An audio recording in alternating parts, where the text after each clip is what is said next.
Hello, and welcome. I am Enigmius, and today we are talking about F2P, B2P, P2W, WTF. That's right. Free to play, buy to play, pay to win. What the hell?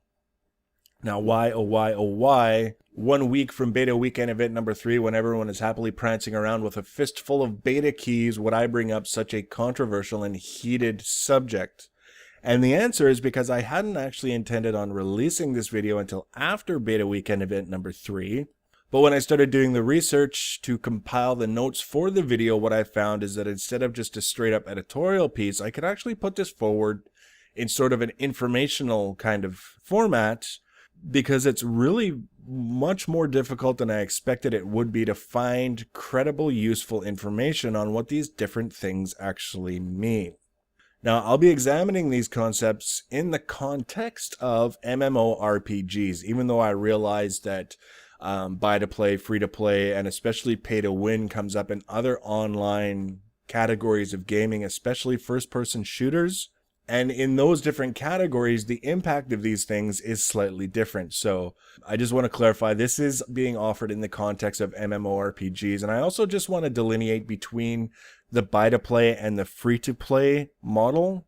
I'm seeing this come up a lot more often, and I recognize the significance of the distinction. So I just want to touch on it briefly. Buy-to-play means you have to pay for the game first, and then it's free to continue playing on the developer's servers. Guild Wars 2 is an example of a buy-to-play game. Free to play, if we were going strictly for the technical definition, would be a game like League of Legends, where there is no upfront fee to get involved in the game. You can create an account for free, you can download the client for free, you can begin playing without investing a dime, and then if any money does change hands between the player and the developer, it's through the microtransactions, it's through the cash shop.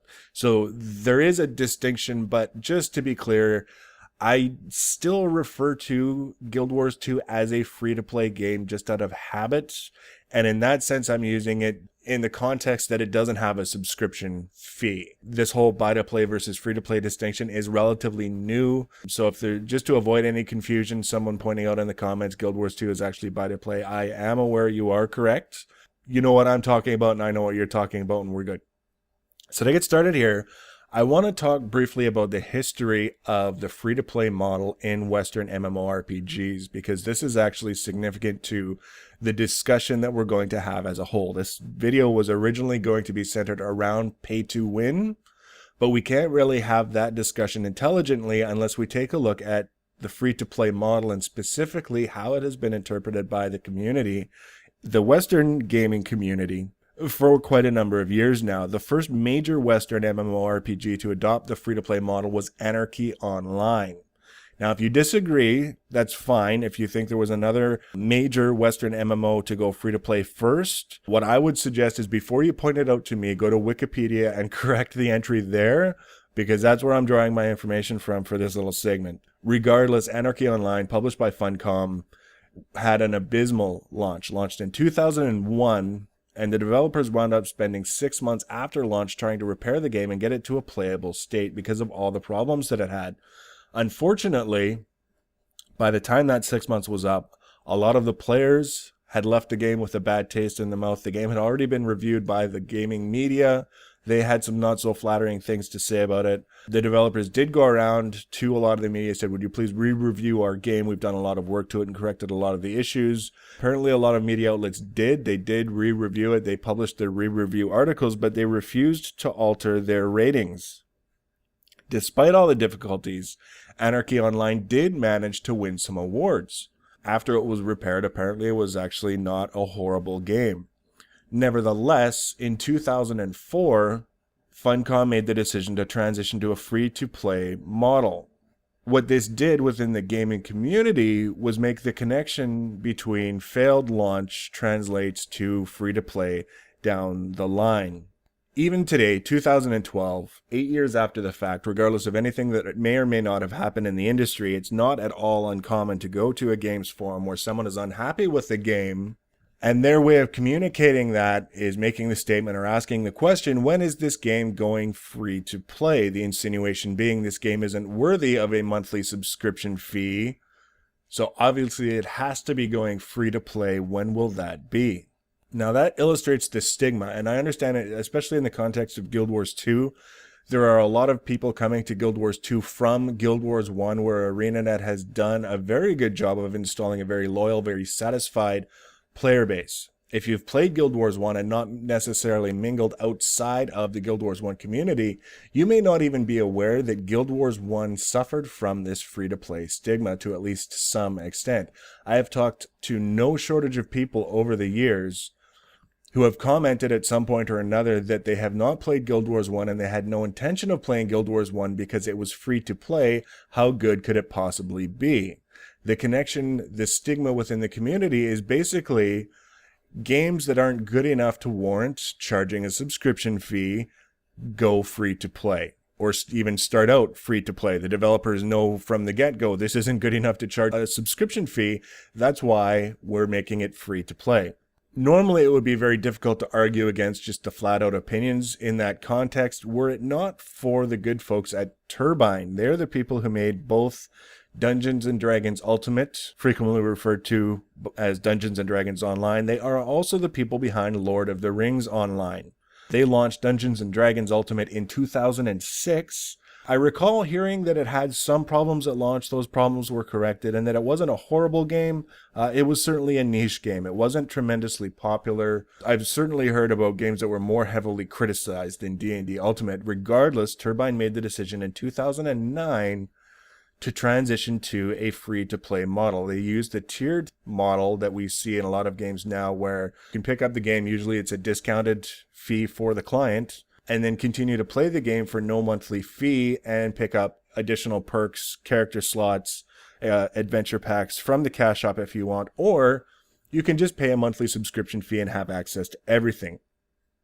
After 4 months after they converted to this tiered free-to-play model, their subscriber base had doubled. Not the game's population, the number of people paying a monthly subscription had doubled.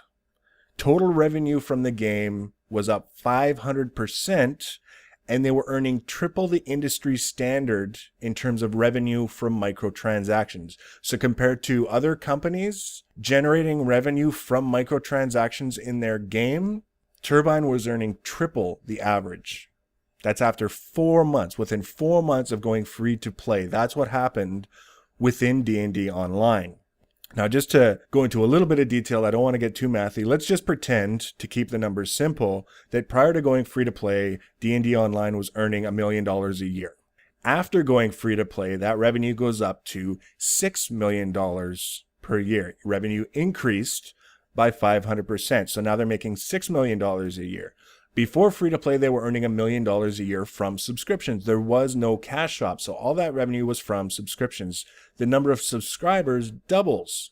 So that means out of the $6 million per year they're earning after the free to play transition, $2 million of that is coming from subscriptions. That means $4 million is coming from microtransactions. They're earning twice as much from microtransactions as they are from subscriptions, and nobody can really point a finger at them and say they're doing anything wrong, because they are offering people the opportunity to either play a monthly fee like most other games and have access to everything, or play for free and pick up what you want from the cash shop when you want it. It was so successful that Turbine decided to follow suit with Lord of the Rings Online, transition that game to the same tiered free-to-play model, even though Lord of the Rings Online was actually considered to be a success. It wasn't a World of Warcraft success, but it certainly was not underperforming. It had been a steady performer for Turbine for years. What Turbine demonstrated to everyone is that, first of all, subscriptions actually often represent a barrier to entry. The common perception amongst apparently a lot of consumers is that if I pay for the box, do I really want to be forced to pay a monthly fee in order to continue playing the game? What they also showed is that the free-to-play business model can generate more revenue than a subscription model. Prior to this, it was very commonly asserted as fact that the free-to-play model was basically a compromise on the part of anyone who was using it. Is that they weren't making enough money from subscriptions. They would rather make something than nothing. right? We could have been making, $1 million a year from subscriptions. That ain't going to happen. So we'd rather take 250,000 and just call it a day. Turbine demonstrated very clearly that you can actually make more with microtransactions than you can from subscriptions. Lastly, and perhaps most importantly, this little experiment from Turbine demonstrated that there is no practical correlation between the quality of the game and the method of payment. I'm going to say that again. There is no practical correlation between the quality of the game and the payment model. Free to play is not synonymous with poor quality.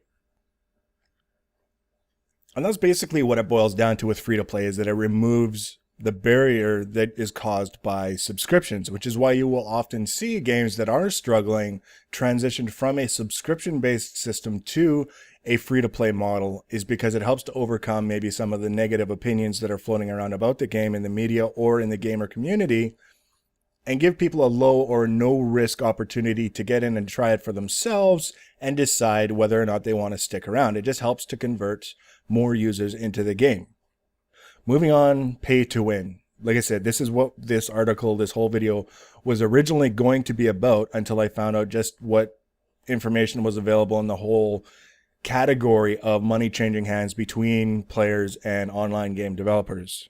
I came across a definition of pay to win on the Urban Dictionary, which read, games that let you buy better gear or allow you to make better items than everyone else at a faster rate, and then makes the game largely unbalanced even for people who have skill in the game without paying. Submitted by iCup Every Night. You have your opinion. Mine is that is not a credible definition, and I'm sticking to it. You're not going to change my mind at all. That is not a credible definition. I was really hoping to find an article that described what pay to win means and provide some meaningful criteria to evaluate whether or not a game is using a pay to win model. The only article that I was able to find is linked in the information section below the video as simply Article 2 followed by the link. I'll read you most of the opening paragraph. Methods of selling games where an advantage over others can be purchased are often called free-to-play models. Gamers tend to call these pay-to-win models. Because the latter description is derogatory, sellers of IM products never describe their products as such, even if this is the way their consumers see them. The number of such products is going up, despite the increasingly negative perception these games have with consumers. Why would a game maker decide to go with a monetization model they know will be rejected by most of their potential customers? I may have missed the following pages to the article. As far as I could see, there was really only one page. The tragedy here, and what I found was disappointing, is he actually did a reasonable job of describing some of the consequences to the player base from a pay-to-win model. Where I take substantial issue with this article is the way he put together the opening paragraph. Joe Average coming across this article looking for information, maybe he's new to online gaming, maybe he's new to free-to-play and has heard about this pay-to-win debate and wanting to find out for himself what's going on, could very easily be led to the conclusion that free-to-play and pay-to-win are synonymous, which they absolutely are not. It's entirely possible for a game to be free-to-play without being pay-to-win, just like it's entirely possible to have a subscription-based payment model and also be pay to win. There are lots of games out there that charge a monthly subscription to play that also have a cash shop. So it would be very possible for them to offer a pay to win model at the same time as they are asking for a monthly subscription from their players. Free to play and pay to win are not synonymous. And I really, really take issue with people who present information in this way. It's just absolutely atrocious and shameful, and that's all I need to say about that particular article. Like I say, if you want to go read the whole thing, be my guest. So if we're going to do this properly, obviously we need to come up with our own meaningful, accurate definitions of pay to win, and in order to do that, we first have to determine what we're talking about when we say win. So if you imagine one or both out of two possible scenarios, one big evil boss monster, two opposing team of enemy players in a PvP setting. Scenario 1 is I hand the developer $5, he pushes a button, the boss monster or the enemy team of players dies, and I receive the rewards, whether it's loot, an increased ranking, whatever. Scenario number 2 is where I hand the developer $5, he pushes a button, the mighty shining sword of magic-y doominess appears in my hand, and I smite my evil foes and win. I have won because of an advantage granted to me that I received for giving the developer $5. So if we get down to proper English, thoroughly defined meanings for the term pay to win, they would be 1, the ability to purchase with real money items or rewards that would otherwise only be available in-game as a reward for completing challenging content, or 2, the ability to purchase with real money items that are superior to those available through normal gameplay. Okay, those are the definitions, and I'll just put this out there, and I'm going to do this politely and respectfully, but firmly. If you want to argue with my definitions, first of all, you have to do it like an adult. If the best you can muster is that I would expect from a 9-year-old, don't even bother. 2, if you can't present your point of view within the space allowed by one comment under the video, make a forum post, make a blog, make your own video, send me the link. I can't have people using the comment section under the videos for their own blog space. It just pushes everyone else's comments out of the way. It's not really fair, so please don't do it. But other than that, I'm serious. If you want to take issue with my definitions and you can do it like an adult, I would be happy to read or listen to whatever you have to say.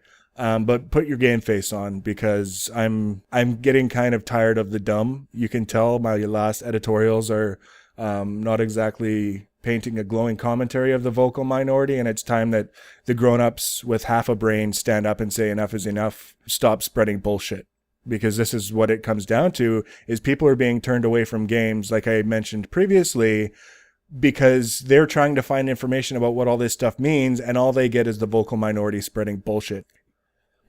Within the context of Guild Wars 2, there's a certain amount of debate right now around whether or not the experience boost potions that you can get from the gem store represent a pay-to-win situation. I say no, they don't. First of all, reaching level 80 is not winning the game. Second of all, if we want to argue that being a higher actual level in World versus World grants someone an advantage, then why are we not arguing that players who have more time can gain an advantage over those who do not? I personally don't buy into this notion that time spent should translate into any kind of advantage. I think skill should be translated into an advantage. But someone who has 16 hours a day to sit in front of the game saying they are entitled to an advantage over the guy who's too busy providing for his family and spending time with his wife and kids, who only has an hour a day to unwind, I don't buy it. And you'll never convince me otherwise, period. So if we have to agree to disagree, then we can agree to disagree. But that doesn't mean that we get to make up bullshit and tell everyone that it's pay to win. Okay, let's be grown-ups about it and make logical arguments and not just pull stuff out of our ass to try and rationalize why we don't like it. All right, it's the same with the boons available through the consumables that, you know, for example, 10% damage reduction for 30 minutes or whatever it is. I actually had some of these that I got just from playing the game. Yes, you can buy these from the gem store, but you can also get them just from playing the game. Not only that, even if, for example, you've got a stack of mystic chests sitting in the bank because you haven't received any keys, you can buy gems from the trading post and then buy the keys from the gem store with those gems. You don't need real money to get anything from the gem store. And it is much too early right now to be talking about how expensive gems from the gem store will be, because nobody out of any of the pre-purchase beta testers has really had an opportunity to see what the economy is going to look like when half the population is level 80. All we get to see is the low-level game. And that's definitely no time to be looking at what's going on in the economy in a beta test and say this is how it's going to be at launch. If someone says, I don't like the fact that this guy can use this potion in World versus World and get a 10% reduction in the damage that he takes, then the complaint should be that he can use the potion in World versus World, not where he got it. Especially when we're cherry picking, I don't like the fact that he can get it with real money and ignoring the fact that he can get it with game currency or just from playing the game.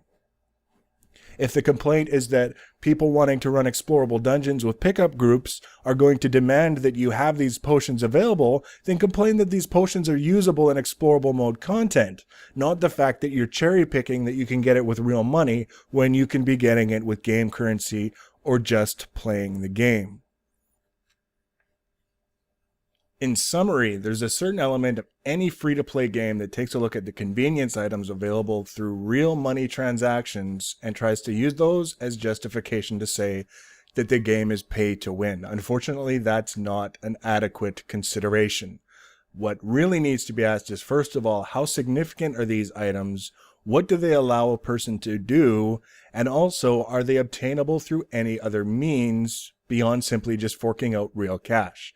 In the case of Guild Wars 2, you can get gems through the trading post. People can buy gems with real money, sell them to you on the trading post, and then you can buy things from the gem store without having to fork out any real money whatsoever. Exactly how expensive those gems will be once the game goes live and the economy starts to stabilize is something we do not know and cannot predict. If we're unhappy with the way it's turning out after launch, then we can bring it to ArenaNet's attention and see what they have to say then. Labeling Guild Wars 2 pay to win now is neither helpful nor particularly intelligent. Beta weekend number 3 is 1 week away. I will be participating. I will be gathering new footage. I will be making more and more videos. Come launch, the guides will start flowing. So if you like what you see, if you like what you hear, click the subscribe button, leave your comments and questions below, and I will see you in the next video. Take care, guys.